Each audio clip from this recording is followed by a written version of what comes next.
Assalamualaikum warahmatullahi wabarakatuh. Anak-anakku, siswa-siswi SMP Negeri 2 Prigen yang saya banggakan dan saya cintai. Pada pertemuan hari ini kita di semester kedua, di mana kita akan membahas tentang perdagangan, sistem perdagangan internasional.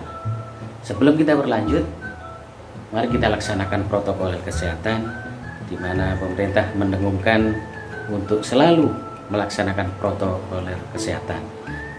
Yang pertama yaitu selalu pakai masker.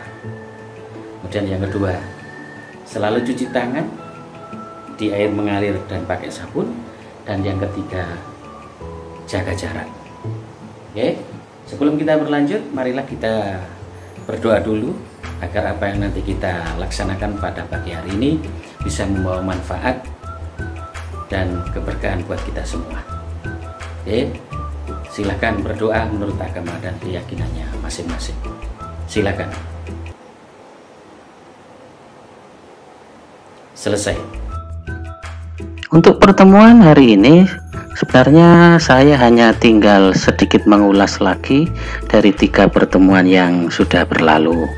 Ya, saya berikan penjelasan sedikit, kemudian berikutnya saya berikan sebuah globalisasi ekonomi. Globalisasi dapat dikategorikan sebagai salah satu bentuk dan dampak lebih lanjut dari perdagangan antar negara atau perdagangan internasional. Apabila perdagangan antar negara sudah tidak lagi melihat batas-batas negara dan setiap pengusaha dari negara internasional bebas melakukan bisnis atau perdagangan di negara manapun. Itu karena dampak globalisasi, sehingga faktor ekonomi pun terkena dari dampak globalisasi yang dimaksud. Perubahan-perubahan yang merupakan dampak dari globalisasi secara umum bisa dikategorikan yang pertama, yaitu meningkatkan keberedaran uang dan modal secara global atau mendunia. Kemudian yang kedua, makin cepatnya alih teknologi. Kemudian yang keempat, munculnya aliansi kerjasama. Yang kelima, munculnya produk-produk berstandar global. Yang keenam, meningkatkan persaingan bisnis dan perdagangan antar negara. Kemudian yang ketujuh, meningkatnya ketergantungan perekonomian antar negara. Itu dampak globalisasi ekonomi. Apakah ada dampak baik dan kurang baiknya dari perdagangan internasional? Pasti ada. Di sini saya bahas yang pertama tentang dampak positif dari perdagangan internasional. Yang pertama, mendorong pengusaha Indonesia untuk meningkatkan inovasi produksinya. Kemudian yang kedua, mendorong pengusaha Indonesia untuk meningkatkan efisiensi produksinya sehingga mampu meningkatkan daya saingnya. Dan yang ketiga, dapat meningkatkan penerimaan devisa negara. Dan yang keempat, kegiatan ekonomi nasional semakin dinamis. Serta yang kelima, selera konsumsi masyarakat semakin terpenuhi dengan banyaknya produksi luar negeri yang masuk ke wilayah Indonesia. Yang berikutnya ada dampak negatifnya, antara lain satu, persaingan bisnis yang semakin ketat menyebabkan pengusaha-pengusaha nasional gulung tikar, terutama yang kecil. Kemudian yang kedua, ketergantungan masyarakat terhadap produk luar negeri semakin tinggi. Serta yang ketiga, menuntut pengembangan kualitas sumber daya manusia dan kemajuan teknologi yang secara cepat. Itu dampak negatifnya.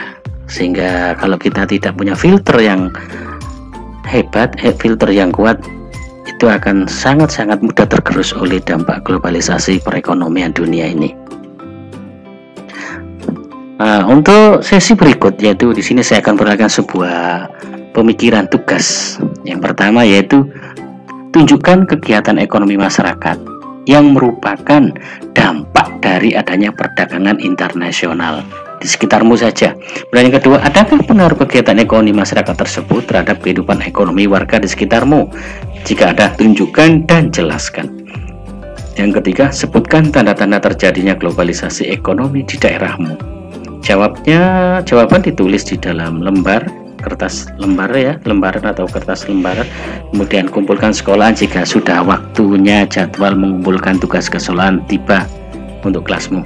Kemudian sebagai refleksi, setelah kalian mempelajari isi bab ini, apakah kamu telah memahami pentingnya perdagangan internasional bagi setiap negara dan teori perdagangan internasional? Apakah kamu juga sudah memahami konsep ekspor dan impor? Setelah dampaknya terhadap perekonomian nasional, apakah kamu memiliki kemampuan? Akankah kamu melakukan perdagangan internasional nanti di masa yang akan datang? Insya Allah kamu bisa, ya. Insya Allah kamu bisa, asal kamu benar-benar belajar dengan baik, belajar dengan sungguh-sungguh, ya. Berikutnya, siapkan alat tulis dan tolong latihan ini kalian tulis pada lembar kertasmu, soal dan jawabannya saja, ya. Misalkan soal 1, berikut ini menyebabkan terjadinya perang antar negara, kecuali misalnya kamu milih A, perbedaan pemilikan faktor produksi. Misalnya kamu pilih A, yang A, kemudian jawaban uraiannya juga ditulis, ya. Tulis semua itu soal dan jawaban yang kamu anggap benar di lembaran. Tolong nama, tulis nama, mapel, hari, tanggal, kalian tulis di bagian atas kertas lembaranmu. Jangan lupa itu nama, awas, hati-hati. Kemudian yang kedua, kegiatan untuk mengirimkan atau memperdagangkan barang dan jasa ke luar negeri dengan tujuan untuk memperoleh keuntungan disebut A. Impor, B. Ekspor, C. Ekspedisi, D. Perdagangan antar negara. Kalian tulis soalnya, kemudian jawabannya saja yang kamu anggap betul yang kamu pilih. Misalnya B, ya B, kemudian ekspornya juga ditulis, ya. Itu silakan. Kalau ini bergulir terlalu cepat, silakan kamu pause dulu laptop atau HP-mu. Kemudian yang ketiga, pedagang yang kegiatannya mendatangkan produk barang dari luar negeri ke dalam negeri disebut blank blank blank blank. A. Importir, B. Pedagang luar negeri, C. Eksportir, D. Pedagang dalam negeri. Dan yang keempat, antara Singapura dan Filipina akan melakukan perdagangan tas, kulit, dan televisi. Kemampuan produksi dari masing-masing negara nampak seperti pada tabel berikut, ya. Silakan kalian tulis, kalian lihat itu, ya, kemudian kerjakan. Kemudian yang kelima, keuntungan dari adanya perdagangan internasional bagi negara-negara yang terlibat di dalamnya adalah sebagai berikut, kecuali blank blank blank blank, ya. Silakan kamu tulis itu, ya, nomor 5. Kalau terasa dianggap terlalu cepat, silakan kamu pause, ya, dihentikan sementara. Kemudian yang keenam, lihatlah tabel. Di situ ada tabel, judul yang pertama produk dari negara Thailand dan Malaysia. Silakan kamu simak. Berdasarkan tabel tersebut dapat dikatakan bahwa blank blank blank blank. Ingat, di situ ada produksi sepeda dan pakaian per jamnya. Kemudian yang ketujuh, berikut ini adalah merupakan tujuan kebijakan perdagangan internasional yang dilakukan oleh suatu negara, kecuali ada A, B, C, D, ya. Silakan nanti kamu tulis, kemudian kamu jawab, dan ditulis jawaban yang paling kamu anggap benar, ya. Kemudian nomor 8, kebijakan ekspor yang dilakukan oleh pemerintah Indonesia pada umumnya ditujukan untuk, ada A, ada B, ada C, ada D. Silakan kalian pilih salah satu yang kamu anggap paling benar itu, ya.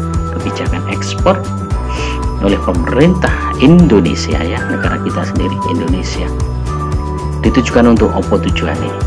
Nah, tujuannya hanya untuk memperkaya diri atau bagaimana? Silahkan kalian pilih opsi A, B, C, D, ya. Oke, saya beri waktu, masih ada waktu. Dan yang ke-9, berikut ini yang merupakan bentuk kebijakan tarif dalam rangka menunjang kebijakan impor adalah A. Penetapan prosedur impor, B. Larangan impor secara mutlak, C. Penetapan bea masuk barang impor, dan D. Penetapan kuota impor. Silahkan kamu tulis soalnya, kemudian jawaban yang dianggap paling benar silahkan kalian tulis opsi beserta kalimatnya. Kemudian yang ke-10, tugas BPEN, Badan untuk A. mengatur pelaksanaan ekspor, B. menetapkan prosedur ekspor, C. memberikan subsidi ekspor kepada eksportir nasional. Kemudian yang ke D, memberikan penjelasan tentang pasar luar negeri kepada eksportir. Yes. Tulis soalnya, kemudian opsi jawaban ditulis beserta kalimatnya. Kemudian yang bagian berikutnya ya isilah titik-titik berikut. Otomatis tiap nomor kalian tulis, kemudian beri soalnya ditulis, ada titik, nanti kalian isi pada titik-titik yang kosong itu kalian isi kalimat yang sesuai dan yang benar, ya, yang sesuai dan yang benar, ya. Silakan, kalau nggak usah kupu-kupu, ya, disiapkan dulu. Itu yang pertama. A. Kebijakan penetapan tarif rendah biasanya dikenakan pada jenis barang titik. Contohnya titik dan titik. Nah, titik 3 kali itu sekalian isi sebuah kalimat yang sesuai pemikiran kalian, ya. Dan yang B, sedangkan kebijakan penetapan tarif tinggi biasanya dikenakan pada jenis barang titik. Contohnya apa dan apa, bukannya apa dan apa, kalian isi apanya. Kemudian yang kedua, kebijakan non tarif bisa diajukan dalam bentuk, kebijakan non tarif bisa diwujudkan, itu ya, saya ketik saya dulu, bisa diwujudkan dalam bentuk A blank B blank C blank. Ya, kalian cari, bisa dari buku paket, bisa dari LKS, bisa dari media-media cetak maupun media elektronik. Insya Allah bisa, ya, bisa. Sekarang sudah zamannya, tidak terlalu sulit. Oke. Untuk kemudian yang ketiga, dampak positif perdagangan internasional bagi perekonomian Indonesia, antara lain dampak positifnya loh ya. Silakan kalian minimal pilih 3 saja. A, B atau C itu apa? A apa, B apa, C apa? Silakan kalian isi sesuai kemampuan kalian, ya, harus benar dan pinter. Nomor 4, ayo sekarang nomor 4, jangan lelah. Faktor yang mendorong terjadinya perkembangan perdagangan internasional adalah, yuk, faktor apa yang mendorong terjadinya perkembangan perdagangan internasional? A, silakan kamu isi. B, kalian isi, ya, yang rapi ya, tulisan cakar manapun tidak apa-apa lah, kalau memang sudah pakatnya seperti itu, ya. Kemudian yang kelima, dampak umum globalisasi ekonomi bagi suatu negara, antara lain dampak secara umum, ya, globalisasi ekonomi bagi suatu negara antara lain kira-kira apa, ya. Bisa kalian buka-buka buku paketnya, buku LKS-nya, buku paket terserah kalian yang kalian punya. Kemudian bisa juga lewat internet, media massa, baik media elektronik maupun media cetak, ya. Enak saja karena IPS ini luas, ya, IPS ini luas sehingga kalian bisa mencari dimanapun kalian.